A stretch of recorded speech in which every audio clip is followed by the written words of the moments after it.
Use this leader to focus the picture and adjust the sound volume. The film will then be ready for correct projection.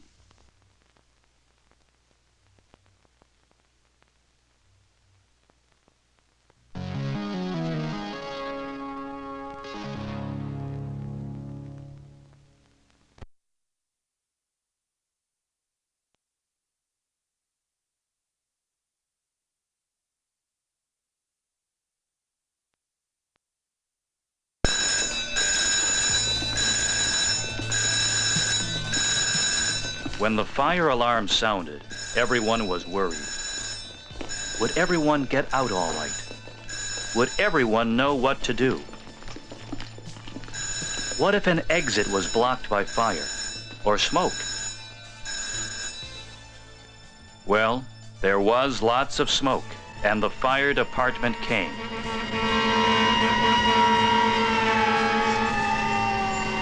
This fire could have been far worse than it was.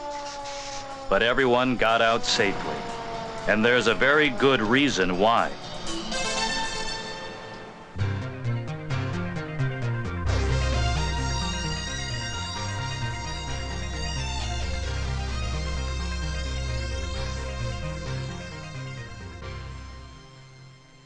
Everyone at this school got out safely because they had been practicing fire drills. Since fires often burn very fast and don't give us time to stop and think, we have to plan ahead and know what to do. That's why this school started practicing fire drills the very first week of school. Here's how Miss Wilson explained it. Now, class, when we hear the alarm, it's important we know automatically what to do. Now, first, this is the route we'll use to get out of the building. It's really very simple. We'll go out the hall to the left, through the corridor, and down the stairs. Now, you already know who our class leaders are, so let's practice what to do in case of fire. Is everyone ready? Yes, Miss Wilson. Let's pretend that this is the alarm. I was chosen to be the leader at the head of the line. If I'm absent, Karen will take my place. My job is to be the last one in line, to see that everyone gets out all right. I'm not supposed to stop or close windows or do anything else. If I'm absent, Mike will take my place.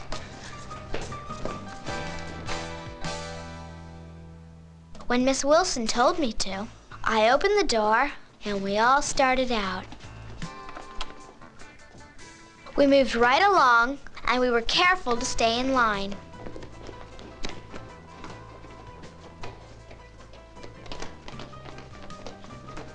When we were all out, I shut the door behind us.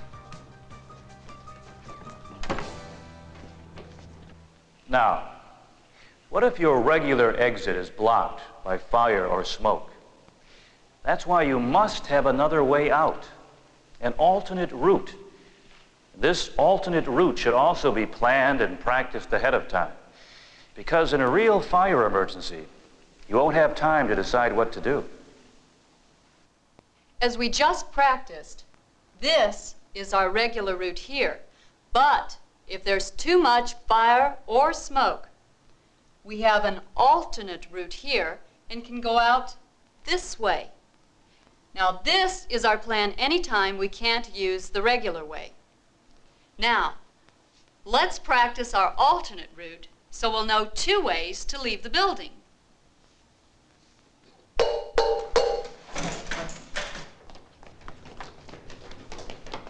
During a fire emergency, one of the problems you may have is that your exit may be blocked by a closed door.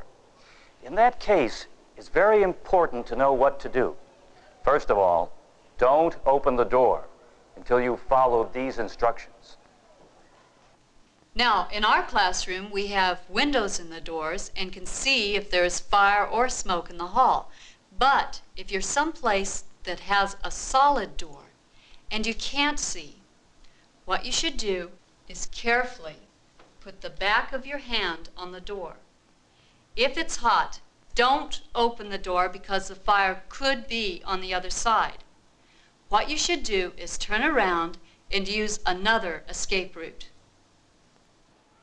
A very serious problem during a fire is smoke. Many people don't realize it, but actually it's breathing the smoke, not the flames themselves, that hurt most people. This is because smoke is filled with dangerous gases, which can be very harmful if you breathe them. Since smoke rises, you should stay low to the floor and keep moving. There's a simple rule to remember. Stay low and go. To learn about smoke situations, Mr. Howard's class pretended there was smoke in the hallway. They got down low and remembered the rule. Stay low and go. They practiced breathing through their shirts and blouses because this helps filter out some of the smoke and makes it easier to breathe. After the classes practiced, they were ready for a fire drill. In order to see if everyone knows what to do in case of fire, fire drills always come at unexpected times because fires are always unexpected. By making the fire drill a surprise, you'll find out how well you've practiced leaving the building quickly and safely. Let's see how well everyone did when the alarm went off and they had their first real fire drill. We all did just what we had learned in our practice drills. I got at the head of the line, and the rest of the class lined up behind me. We didn't take anything with us when we went. All of the other classes formed their lines and went out too. Everyone kept quiet and walked right along. At the top of the stairs, we got a big surprise. We had to pretend that this exit was blocked by fire, but we knew what to do. We turned around and followed our alternate routes.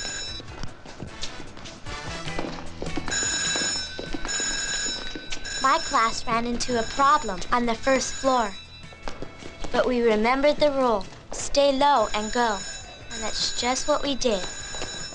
If there'd really been smoke, we'd have gotten through all right because we knew what to do. Susie was in our class since we were on the first floor, and it was my job to wheel her out. All of the classes moved quickly and orderly out of the building. Each class had its own special meeting place away from the building.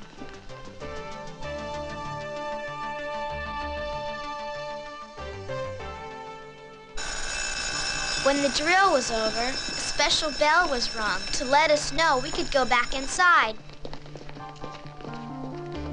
Miss Wilson said we did pretty well on our first real drill.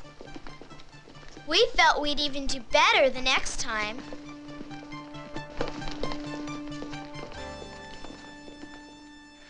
There are times when the fire alarm may catch you in an unexpected situation. You might be in the cafeteria, the library, bathroom, or auditorium. That's why it's a good idea to look around for the doors and exit signs anytime you go into a new room. If you hear the fire alarm, leave everything behind and follow the same rules that you learned in class. The point is, don't always expect things to work out the way you've rehearsed them. For example, a fire may make it impossible to leave the building through either your regular or alternate exit route. Let's pretend that both your escape routes are blocked and you can't use either of them.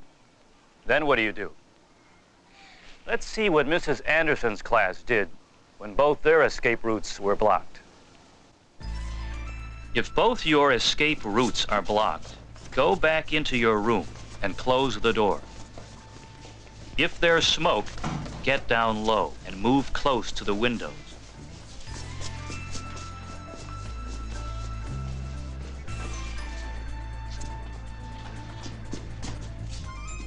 If you don't see any smoke or fire out the window, Hang a jacket or other piece of clothing out the window to attract attention, so the fire department will know that you need help.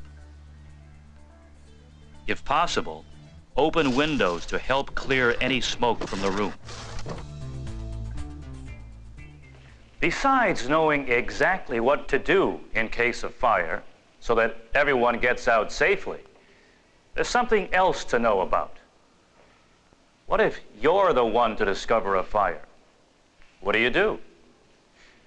Well, here's how to report a fire.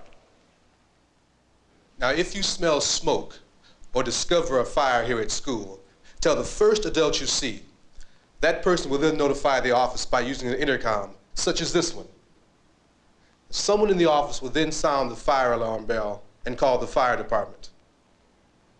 Some schools have smoke detectors, which are a big help in discovering fires. They signal a fire by sounding a loud noise. They also signal an alarm in the office. To help report fires quickly, many schools have fire alarm pull stations in the corridors. They are used to set off the fire alarm. As you have seen, this school practiced carefully so that they would be ready for any fire emergency.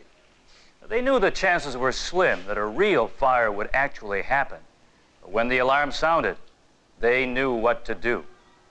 Now, let's go back and see how everyone in this school got out safely when there really was a fire.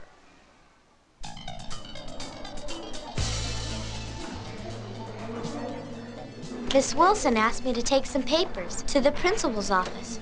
I hadn't gone very far when I smelled smoke. I knew I was supposed to report it to the nearest adult, so I quickly went to Miss Wilson and told her.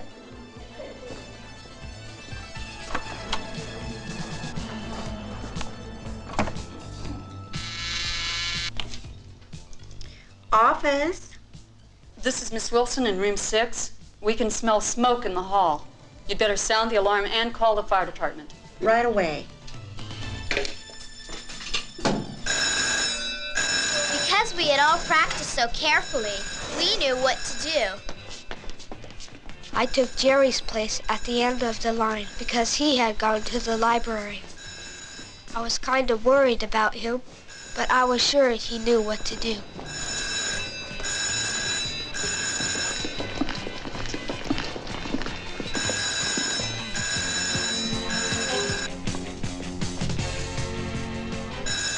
I had just left the library when I heard the fire alarm, but I remembered what to do if I wasn't in my own classroom.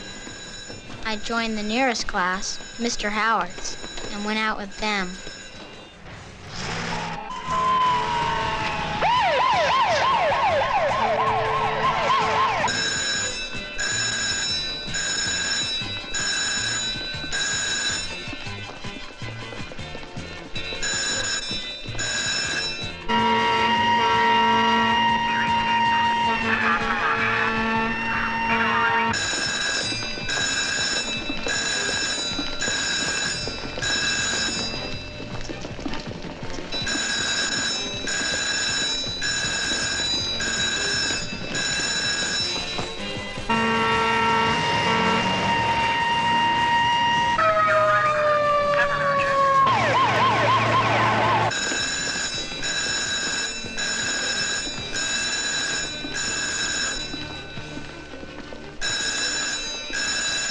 As soon as we reached our meeting area, Miss Wilson checked the attendance book to be sure everyone was there. Everyone was except Jerry. We couldn't see him anywhere.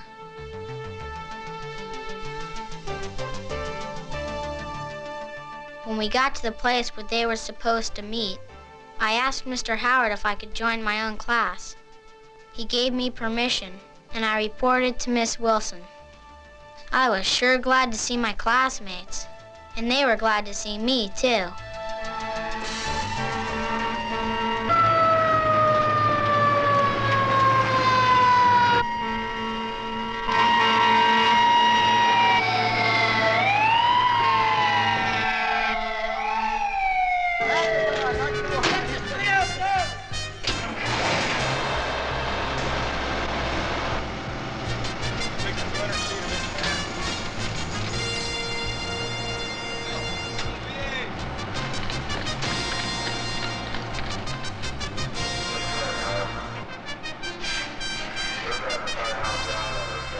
Before long, the fire captain signaled that the fire was out.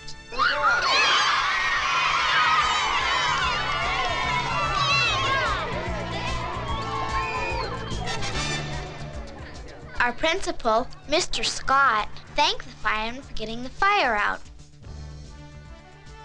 Everyone at this school got out all right because they knew what to do. Now, your school may practice fire drills differently, but the important thing to remember is how to get out of the building quickly and safely in case of fire. This school knew what to do. Does your school?